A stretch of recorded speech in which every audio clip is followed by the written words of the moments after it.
Hello guys, welcome to my YouTube video on why responsibility tends to lead to more freedom in your life.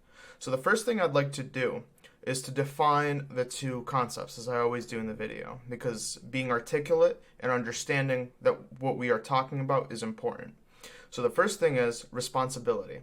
Responsibility is the state or fact of having a duty to deal with something or of having control over someone. And freedom is defined as the power or the right to speak, act, or think as one wants without hindrance or restraint. Now, what you should notice is that these two terms are kind of coupled anyway, because what winds up happening is responsibility tells you that you have a power over something, right? Like you have an idea, a decision to make in regards to a specific thing, right?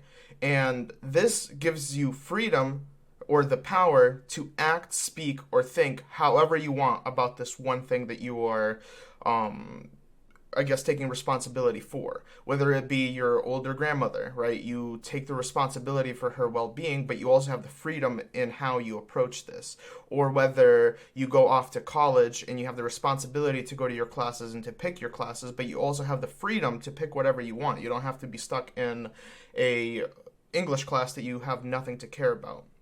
So the best way I can describe this concept is actually in terms of how the human life is portrayed. The longer you live, the more responsibility you take on and the more free you become.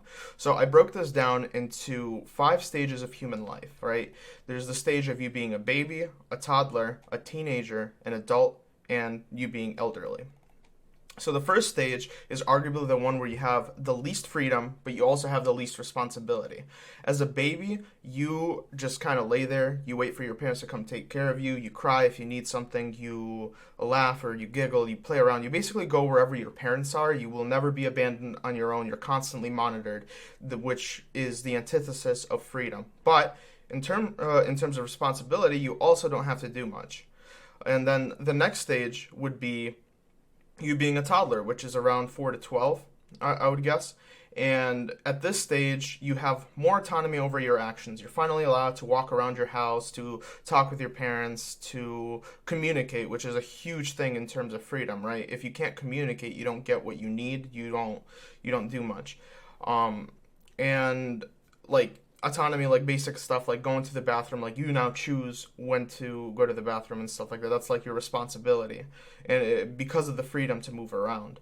And on top of that, the freedoms that you're lacking at this point in your life would be the ability to leave the house or the ability to do certain activities in the house. So for example, you might have like some sort of bedtime, or you have to eat exactly what your parents prepare for you, etc. On the next stage of life would be when you're a teenager. And here you take on even more responsibilities, such as school, such as maybe having the ability to hang out with the friends that you want. Your parents no longer drag you to those awkward meet and greets with toddlers. And you basically get to choose a lot of times what you eat. So you don't have to eat what your parents prepare you, but at the very least, you have the freedom to choose what you eat out of the food that they have prepared for you. And that's like the freedom that you have. You also have the freedom to leave the house. You have the freedom to learn about things that you want in school, because now you can go to your advisor and say like, hey, this art thing isn't doing for me. I'm really into technical things like computer science or programming. And then the advisor will work with you on those topics. You have the freedom to choose slightly what you do in high school. And then the next stage would be when you're an adult, right? And it starts at around 18, 19, I would say, at least in America here. And here you have the most freedom. Let's in your early adulthood, you are probably still in college, or you are in a trade school, or you're working, right? All of those are huge, huge responsibilities. For example, when I was in college, my parents did not tell me what classes to pick. They didn't tell me when to wake up, what to eat, or anything. I was responsible for all those things. But I also had the freedom to choose what I eat. I had the freedom to choose what classes I take. I had the freedom to choose what I do with my free time, when I wake up, all that stuff, right? I have the responsibility to do things correctly to grow, but I also have the ability to choose how I approach this specific thing. And that's a lot of power, especially as an adult in America. You have so much power to influence your life in a way that you are not able to do as a toddler, as a baby, as an elderly. But with that come disadvantages. You have to go ahead and pay your bills now, right? Like your phone bill is not covered by mom and dad. You have maybe some kind of bills for your college that you need to take care of. Maybe you need to take care of other people in your life and you need money for that. Basically, the crux of it is, I guess, money, right? You have the freedom to earn money, you have the freedom to grow as a person and have a job and stuff, but you also have the responsibility to not blow all that money on video games or not blow all that money on traveling. You have to still keep your whole life in line. And the final stage would be the elderly, right, which goes on from like 66 till whenever. And here you slowly start losing the freedoms you had as an adult. And the older you get, the less you can do due to physical limitations. So maybe you can't move around as easy because everything hurts. Or maybe you can't control when you go to the bathroom and you live in a nursing home, so you have other people taking care of you. You don't have the freedom to move around the nursing home, but at the same time, you don't have the responsibility of making sure your actions have meaning. So I guess to really break down this topic, in all the stages of human life, you are awarded a certain level of responsibility, a certain level of autonomy. And depending on how much responsibility you take on, so for example, in adult is like a huge lifespan, right? As a college adult, you have less freedom than an adult with a job because you inherently have less money, you have less time to travel and all that stuff. But at the same time, if you manage your time well and you have parents or something like that that can support your traveling expenses, you can obviously have the freedom to travel and go where you want because you are an adult. And the longer you become an adult, suddenly you might have to take the responsibility over a family, but you have the freedom to decide how that family functions. You have to take the responsibility for a house, but maybe the freedom to live how you want, to put a painting anywhere you want, to figure out the furniture that you want. All of that stuff is the freedom that you have, but it's also the responsibility that you gain.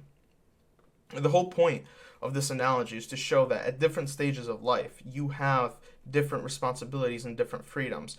But the one consistent factor that I have personally noticed is that the more freedom you have, the more responsibility you have, the more freedom you can attain for yourself. And a person, so even adults with different levels of responsibility have different freedoms associated with it, right? You can compare a person who's working a McDonald's job and is barely making his ends meet, but he's also working a McDonald's job, so all he has to do is serve up burgers, right? Compare that level of responsibility to a billionaire like Jeff Bezos, for example. He's responsible for tens of thousands of employees at Amazon, but he also has the most freedom to innovate, the most freedom to I guess use his influence to impact the world in the way that he wants to impact it, way more so than the guy working at McDonald's. And obviously McDonald's is not the most responsible job. Let's say you can move on into other areas of work where you have more responsibility, but because of that you earn more money and you get more freedom because you decided to take on the extra responsibility. You should not, if you get anything out of this video, is that you should not be afraid of taking on responsibility. Responsibility is a good thing, provided that it's something that benefits you. When faced with the choice of whether you want to take on a certain responsibility, you need to stop and think critically. Does this make me grow? And if it makes you grow as a person, take it on. If not, don't. But it would be ridiculous to say that even if you take on responsibilities that don't impact your growth, that you don't get power from it. You still get some sort of freedom if you really think about it. The more responsibility you take on, the more control you have, and the more control you have on the freedom you get. So with this, I would like to end my video. The notes for this video are going to be in the description. I really appreciate anybody who likes, comments, and subscribes, and thank you very much for your time.